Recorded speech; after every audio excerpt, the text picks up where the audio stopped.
Bienvenidos a GCN Racing en español, que como cada lunes les traemos todas las noticias relacionadas con el mundo del ciclismo. Hemos vivido 2 semanas impresionantes del Giro de Italia con muchísimas emociones, algunas sorpresas y también Egan Bernal que sigue rompiendo algún que otro récord. Pero también hemos tenido otras competencias como Andalucía, Vuelta a Burgos y también la Vuelta a Murcia. Así que no perdamos más tiempo y arranquemos.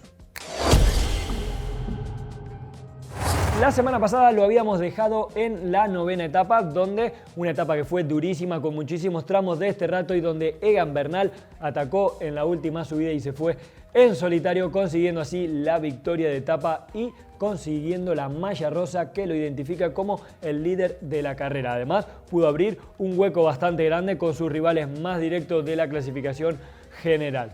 Luego de eso vino la 10ª etapa, donde el Bora Hansgrohe realmente trabajó durante todo el día y sobre todo en la última subida para poder librarse de algunos sprinters. Así, en el final, Peter Sagan pudo rematar el trabajo de su equipo llevándose la victoria de etapa. Fernando Gaviria lo intentó, pero tuvo que conformarse con la segunda plaza. En la 11ª etapa, la victoria fue para Mauro Schmid, el corredor del Qhubeka Assos, que realmente demostró que ese día tenía unas piernas realmente increíbles. Llegó junto a Alessandro Covi, el corredor del UAE, pero los dos comenzaron un sprint muy largo a la misma vez y el corredor del Qhubeka fue quien se hizo con la victoria. Por detrás, las cosas también se movían bastante. El que atacaba era Buchmann y Bernal dejaba hacer un poco, ya que tenía una diferencia de 1 minuto 45 con él. Luego atacaba Blasov y remachaba Egan Bernal, que lograba conectar con Buchmann y juntos se irían hacia adelante. Luego, en el último repecho, Bernal volvía a acelerar dejando a Buchmann y otra vez abriendo diferencias en la clasificación general. También vimos las debilidades de Remco Evenepoel, que ya veíamos que no iba muy cómodo el día del este rato, pero desde ahí en adelante lo hemos visto bastante nervioso en las bajadas, sobre todo si está mojado, y es algo normal luego de la caída que sufrió el año pasado. El corredor italiano Andrea Vendrame era el ganador de la 12ª etapa, una fuga donde habían quedado 4 corredores, luego se dividió en 2 y el corredor italiano logró imponerse ante Hamilton. Mientras que en la 13ª etapa teníamos la victoria de Giacomo Nizzolo al sprint. El corredor italiano era su 11º Giro de Italia y tenía 11 segundos puestos, así que seguramente todos estarán contentos de que este corredor finalmente consiguiese la victoria. Sus números dicen que fue un sprint muy pero que muy bueno, haciendo 17 segundos a una media de 1200 vatios y un máximo de velocidad de 78 kilómetros y una media durante esos 17 segundos de 72 kilómetros por hora. También decían que llevaba un plato de 56 dientes. Casi igual de impresionante fue lo de Fernando Gaviria, que rodó los últimos 2 kilómetros sin el asiento. Sí, perdió el asiento,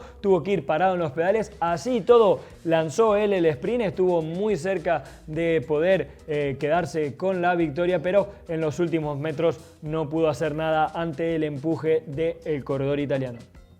Al día siguiente estaba la 14ª etapa con final en el Monte del Son Colán, una subida durísima, pero este año, según la organización, se hizo por el lado fácil, que tiene 8,5% de media y en el final tiene los últimos kilómetros que rondan entre el 12 y el 15%, realmente durísimo. Aquí sorprendió Lorenzo Fortunato, que en el final atrapó a Traknik, que había saltado de la escapada y se fue en solitario para llevarse la victoria, la primera para el Eolo Cometa, el equipo de Alberto Contador e Iván Basso. Atrás, la batalla por la general tardó un poquito en que realmente la cosa arrancara, pero finalmente fue Simon Yates el que arrancaba y solamente Egan Bernal podía seguir el ritmo del corredor. Así abrieron un hueco. En el final, Egan Bernal atacó a Yates, le sacó 11 segundos, pero los dos grandes perdedores de ese día fueron Blasov, que perdía más de 1 minuto, y Remco Evenepoel, que perdía más de 2 minutos.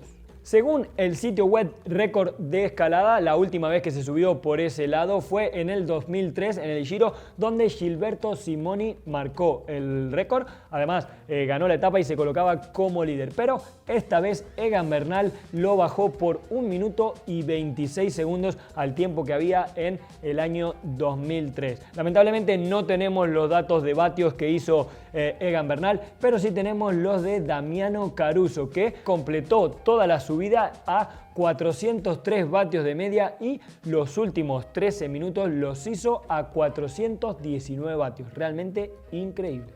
En la 15ª etapa fue un día para la escapada donde Víctor Campenaerts dio un ejemplo de perseverancia. El corredor venía probando suerte durante muchísimos días y también lo ha hecho durante muchísimos años para intentar conseguir una victoria en una grande y finalmente lo consiguió. Una escapada numerosa, luego se redujo a 3 corredores y luego quedaron solamente 2 donde Víctor Campenaerts se impuso al sprint. Esto también quiere decir que el Lazo Cubecas logra 3 victorias en las últimas 5 etapas. Realmente un desempeño realmente formidable. Desafortunadamente en el ciclismo hay caídas y en estas últimas 5 etapas muchos corredores tuvieron que abandonar a raíz de esta, como lo fue Marc Soler, también Alessandro De Marchi y Emanuele Buchmann. Sin duda Alessandro De Marchi fue uno de los que más nos asustó, con fractura de clavícula, 2 vértebras y 6 costillas. Por suerte se encuentra bien. Bueno, seguramente para cuando salga el programa de hoy ya habrá transcurrido la 16ª etapa y veremos qué nos ofrece. Así que toda la información la tendremos aquí el próximo lunes. Mientras tanto, la semana pasada tuvimos la Vuelta a Burgos femenina, carrera World Tour y de 4 días. Realmente estuvo muy emocionante. En la primera etapa, la que atacaba a falta de 6 kilómetros era Grace Brown. Se llevaba con ella a 2 corredoras, pero la australiana era la más rápida al sprint, así que se llevaba la primera victoria y se colocaba como líder de la carrera.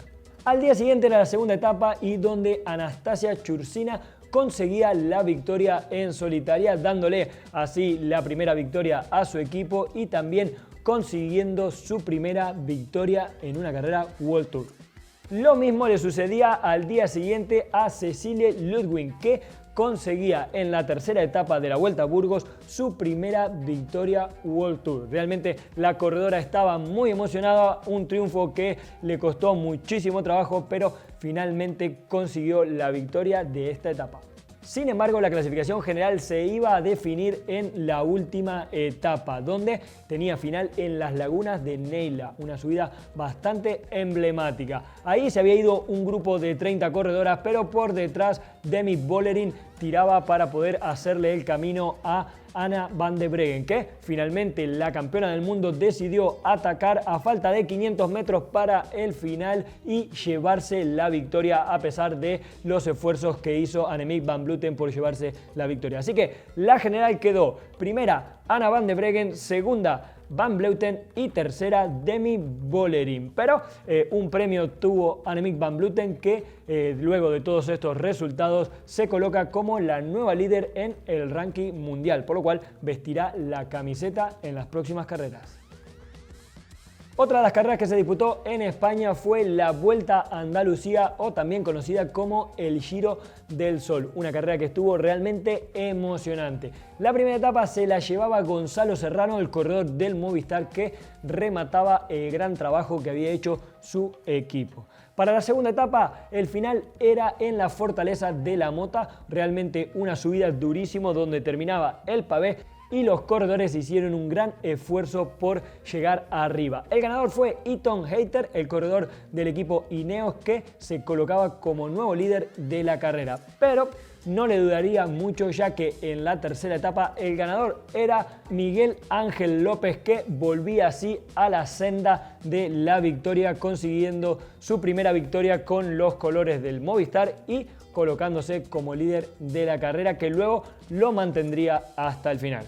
Para la cuarta etapa, una victoria que realmente me alegró mucho. El ganador fue al sprint Andre Greipel, que consigue así su segunda victoria del año y la 158 en su carrera deportiva. Como un dato curioso, si su Strava está bien, en este sprint tuvo un pico de 2000 watts. Realmente impresionante y luego dicen que los corredores pierden potencia cuando envejecen. Para la quinta y última etapa fue una definición al sprint en un grupo reducido donde nuevamente se llevaba la victoria el hombre de Ineos, Hayter, pero en un final que fue realmente dramático cuando Daryl Impey venía sprintando y se fue hacia la izquierda y se llevaba a Robert Stannard, que realmente se pegaban un golpazo terrible a pocos metros de la raya. El corredor del Bike Exchange le recriminó en la cara en ese momento que estaba en el suelo, pero luego en una declaración de prensa dijo que bueno, son cosas de carrera y que se alegraba que ninguno de los dos hubiese tenido ninguna lesión grave. Sin duda es una maniobra que volverá a caer en manos de la UCI para saber si hay una sanción o no, ya que el corredor movió un poco la línea, desde mi punto de vista no demasiado, fue más que nada un enganchón, pero veremos qué decide la UCI. En cuanto a la general, se la llevaba Superman López consiguiendo la victoria para el equipo Movistar. Segunda posición para Antoine Tolhoek y tercera posición para Julien Amezqueta. Así fue la definición de esta Vuelta a Andalucía.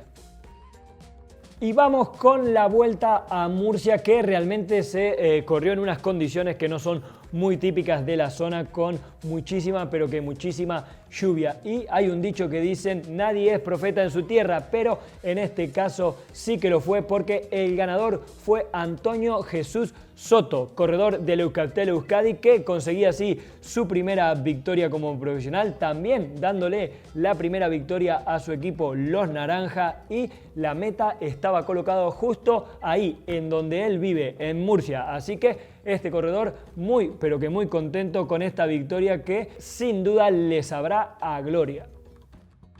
Desde Murcia nos vamos para Francia y con esto terminamos los resultados de la semana. Tour de Finestre, una carrera de un día en Francia y donde finalmente se definió en un grupo reducido al sprint y el ganador fue Benoît Cosnefroy del equipo AG2R Citroën, consiguiendo así la primera victoria del año para él esta temporada.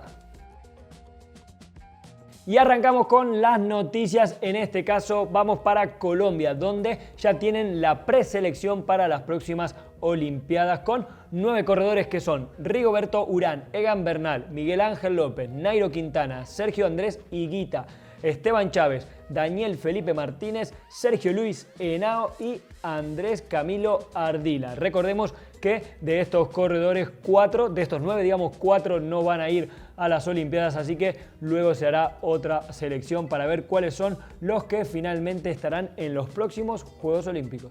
Y vamos con una triste noticia, el francés Robert Marchand falleció a la edad de 109 años, el ciclista más veterano del mundo. Recordemos que Robert marcó varios récords durante su carrera deportiva y 2 de ellos los hizo siendo el récord de la hora para más de 100 años y más de 105 años. En el año 2018 decidió dejar de competir a su edad de 106 años porque decían que ya no era muy saludable que estuviese andando mucho tiempo en bicicleta. Desde aquí le mandamos un saludo muy grande a toda la familia.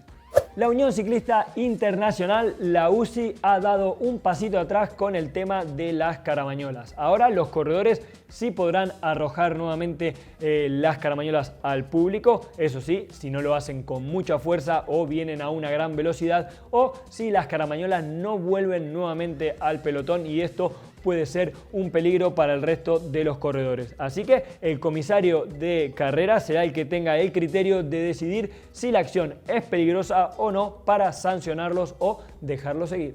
Bueno, y hasta aquí hemos llegado con un programa más de GCN Racing en español. Recuerden que tienen todos los resúmenes de las etapas del Giro de Italia aquí en este canal, así que recuerden de suscribirse y activar la campanita. Esta semana seguiremos con el Giro de Italia, pero también vienen muchísimas carreras más y todo esto lo pueden ver en la aplicación de GCN Plus, siempre dependiendo de la geolocalización. Muchas gracias por ver el vídeo y nos vemos la próxima semana. Chao, chao.